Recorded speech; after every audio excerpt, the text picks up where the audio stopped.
Welcome to another edition of the Insider Mailbag. I'm Jared Johnson, and we have some really good questions this week. We have some centered around basketball that I'm excited to talk about. Now, full disclosure, I'm doing this video post the first two games, so I have a little bit more information than I think when these questions were asked earlier in the week.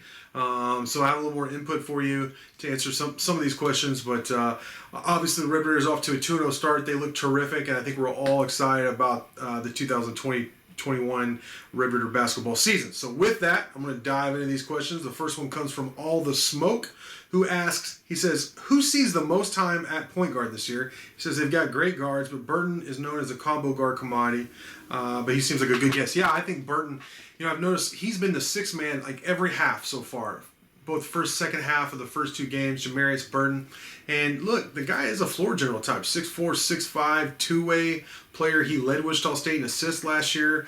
Very good defender. He's looked really good. He's knocked down open shots so far through the first two games. I think he's going to play a lot of point, but I also think Mac McClung is going to play a lot of point. He's more of a scoring point.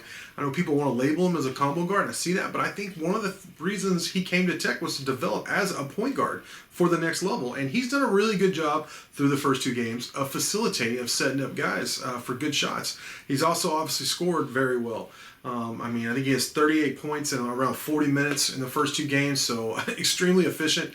I think those two guys are your main point guards. I think you'll see guys like Kyler Edwards, who's not really a point, obviously, but he'll be a ball handler as well. Then they have some wings that definitely get the job done. I've been impressed early on with true freshman Micah Peavy as a ball handler. I don't think he's going to be your primary ball handler, but I think he can lead the break a lot.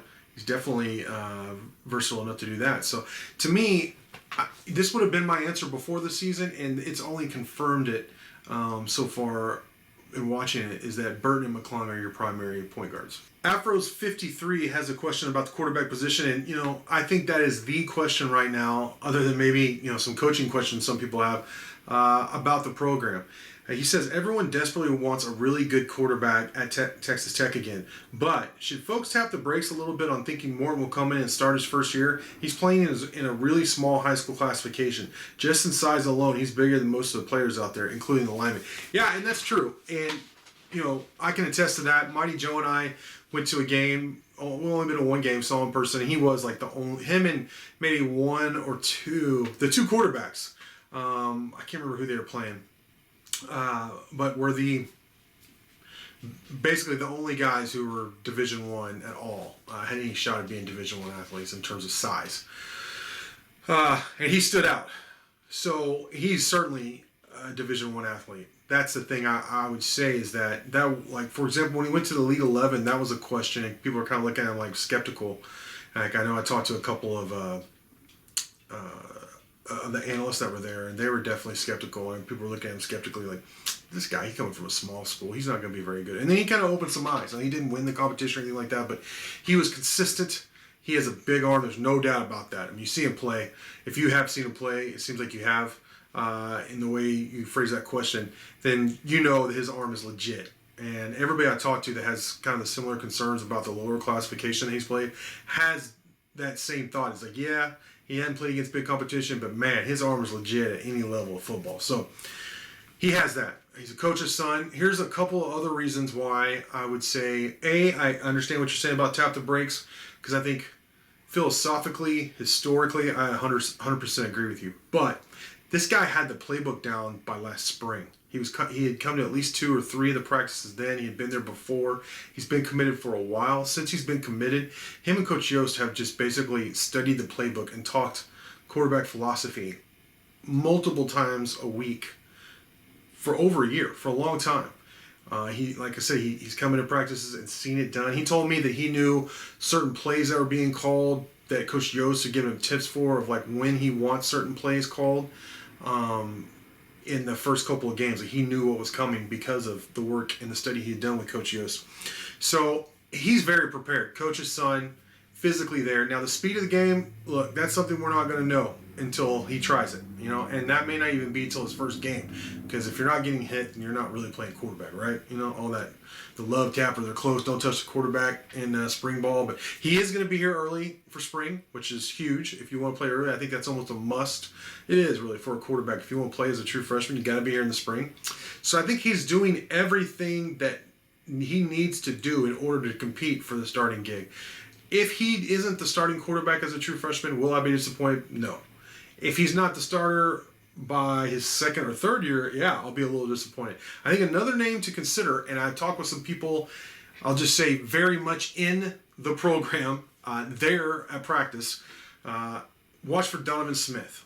That it was a real shame that he got hurt this year, because I think we would have seen him, especially later in the season. So if he recovers and he's ready to go, which I don't know if he'll be ready to go by the spring or not, but if he can get himself ready, then he's a guy that just athletically, he's just so much far ahead of both Columbia and Bowman. So, and I've seen him a couple of times in person as well. And I can vouch for that. I mean, he is. His arm talent is way better than both those guys, and he could run. Both those guys, both him and Morton, can at least extend plays, which I think is a must. So the future of the quarterback position, and we thought that going into the season, and I think we certainly think that now, all of us collectively, Red Raider Nation, whether you cover the team, you're a fan, whatever, that Bowman and Columbia aren't the future. It's Smith and Baron Morton. So we'll just have to see how it shakes out. I don't think you should, I wouldn't say necessarily tap the brakes. Just don't be disappointed if he's not named a starter on opening day, because that is asking a lot in Power 5 football. Cueroraider says, how many high school and junior college signings do we expect for football in December? I would say right now there's legitimately 10 commits. You still have, 2.5 weeks. I think you might get a couple more commits between now and then, or maybe some flips. But I'm going to say, just to be safe, I'm going to say 8. Just because there's always something that happens. You got to get all your paperwork in order.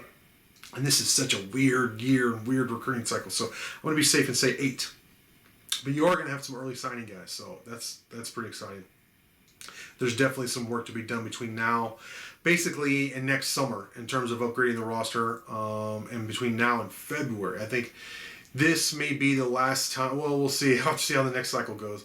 But maybe the early sign period doesn't mean as much as it did the last couple of cycles, just because of how weird this recruiting cycle has been with the dead period. But don't hold my feet to the fire on any of this. Like I said, 2020 has been one heck of a year. Tech 2010 wants to know if I find it acceptable to watch college and NFL football almost all day on Thanksgiving. He says personally he sees nothing wrong with it. He says he loves his family and all, but basically he loves football. Well, I got to tell you, the 2 NFL games on Turkey Day weren't all that great. Now, Friday has been a tremendous sports day. Of course, Red Raider basketball. Iowa State edged UT late. You had Notre Dame, North Carolina. I'm sure I'm missing some. There's a couple other really good games. Today's a really good football day. Now, of course, my beloved Cowboys got smoked against the Redskins, which I don't even know if that even registered emotion at this point. There's been so many injuries. They've been so terrible this year. So you never like it when you lose a Redskin, especially on a national stage like that on Thanksgiving. But I didn't kick the dog or anything like that. Let's put it that way. But of course, I totally think it's acceptable to watch football. This is what all day, you have that turkey and the dressing and pecan pie or whatever pie you prefer, and then you nap while you're watching football. I think it's almost acceptable to a little drool on yourself too, right? I mean, I know I had a nice little nap. Some of those naps are the best sleep you're going to get. So, man, get it while you can, for sure. As much as you can get away with. Do it. Absolutely. All right, Techfreak wants a prediction for Tech basketball and if I think they make the tournament. Yeah, I think they're going to make the tournament. I think they're going to be top 3 in the Big 12. I wouldn't be surprised if they won the Big 12. I know that may sound crazy to some. Baylor's ranked really high. There's always Kansas, West Virginia, Texas is going to be good. Oklahoma State, maybe. But I think Tech is as good as almost anybody there. I want to see more of Baylor. And Kansas opened by getting beat by Gonzaga, but I think Gonzaga is going to be very good. We'll know more after they play Houston, where the Red Raiders are. But I think Tech will win 20 of their at least 20, 20 plus of their 27 games. I think they're going to be a top 15, top 20 team throughout the season. I think they're going to be a 4, 5 seed at worst, maybe a 3 seed again.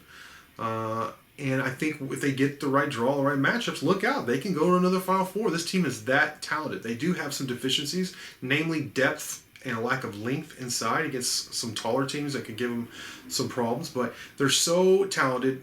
They're just going to be one of the most offensively skilled teams that we've ever seen at Texas Tech. Better shooting than they've had, better creation just in terms of being able to create plays for themselves and their teammates.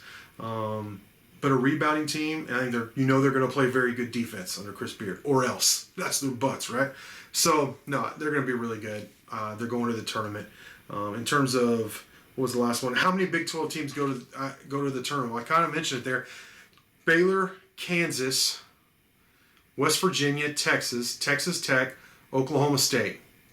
Now you start getting. Let's just say who's not going to be going. Kansas State's not going to go. TCU's not going to go. So who does that leave out? You got Iowa State. Probably not. So I'm going to say 6 or 7.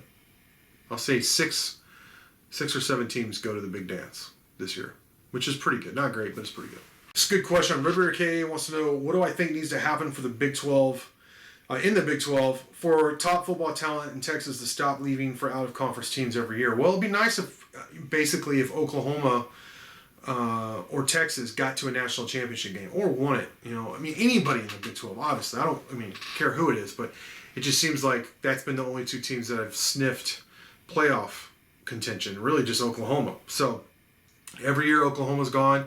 They've gotten smoked on the semi. Well, they've been beaten in the semifinals. So they need to do better in the playoffs. The perception is the best football is in the SEC, and you have Clemson. And that the Big 12 is really top heavy in terms of basically Oklahoma and everybody else. That it's hard to argue against that. The talent level, I've been saying, has been down in the Big 12 for a while, and yeah, the top end talent, really since the Big 12 broke up, it's changed. They used to be the best conference, really. You could argue that the Big 12 was at least as good as the SEC, in the early aughts. There's no argument to be made like that now. The only argument is if, is the Big 12 as good as the Big 10? I don't think so. So it's tough. That's a tough pill to swallow. But what they need to do is have more success. I think they need more teams to have success. They need like a Iowa State to not lose to Louisiana and to go to the playoffs. Somebody like that. Iowa State. I don't know who else that would be. Oklahoma State, or Iowa State, and then Texas. Texas is down. Bottom line, they just lost to Iowa State.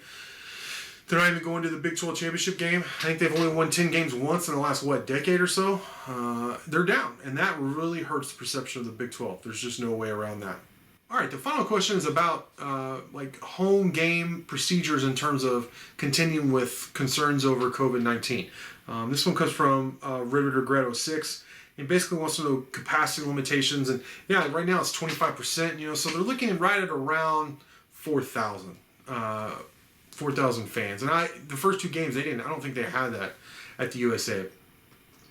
And they kind of released in terms of really strong warnings about wearing masks. That masks are going to have to be worn at all times, except for when you're eating or drinking. And that if you don't wear your mask at the game, you'll be warned twice. And the third time, they were going to take your season tickets away, or kick you out and take your season tickets away. So that's pretty strong language. Well, I don't know how much that'll be enforced, but they're trying to do everything they can to play the season.